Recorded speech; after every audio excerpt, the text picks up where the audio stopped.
a bad time where domestic demand is kind of slipping as well, and so there's not an outlet for all this whiskey to go. Well, here at 5, trouble for Kentucky's bourbon industry. Well-known brands in our state are reporting declines in bourbon sales, and distilleries tell us the challenges go beyond the tariffs. Isaiah Kim Martinez joins us now. He continues to report on these latest struggles for Kentucky's signature industry. And Isaiah, it seems like we keep hearing problems for the bourbon industry right now. Well, Connie, and the list just keeps on going. Add a couple more financial reports here. Get this. So far this summer, Brown-Forman, Wild Turkey, and this week, Bullet Distillery, they're based, of course, in Shelbyville, all reporting drops in bourbon sales. And experts tell us it's time now for these companies to get creative. We've seen Bullet Bourbon report sales down 7.3%. Wild Turkey, I believe, 8%. I mean, that's bad news, is it not?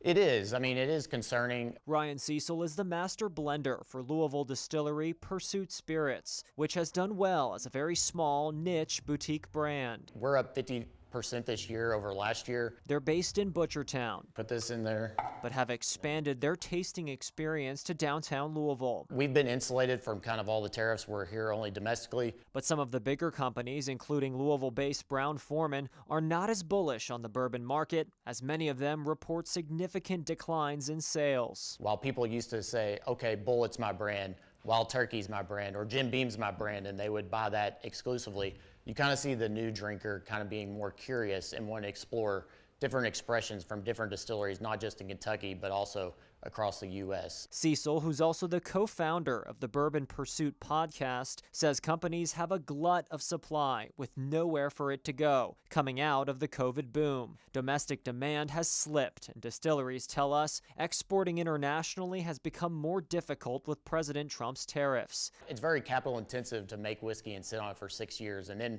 when you had a plan to go ship it overseas and that plan is no longer available, and then you still have bills and debt to pay and all the financial burdens that come with that, that's a recipe for, tough times for the industry. I asked Governor Andy Beshear about the latest dip in sales. Now, bourbon might have had some corrections that were going to happen with supply, but when you see what's happening in Canada and the EU and other places, we know it's the tariffs. Cecil tells me distilleries now need to get creative with their barrels. RTDs are very popular, which are ready-to-drink cocktails.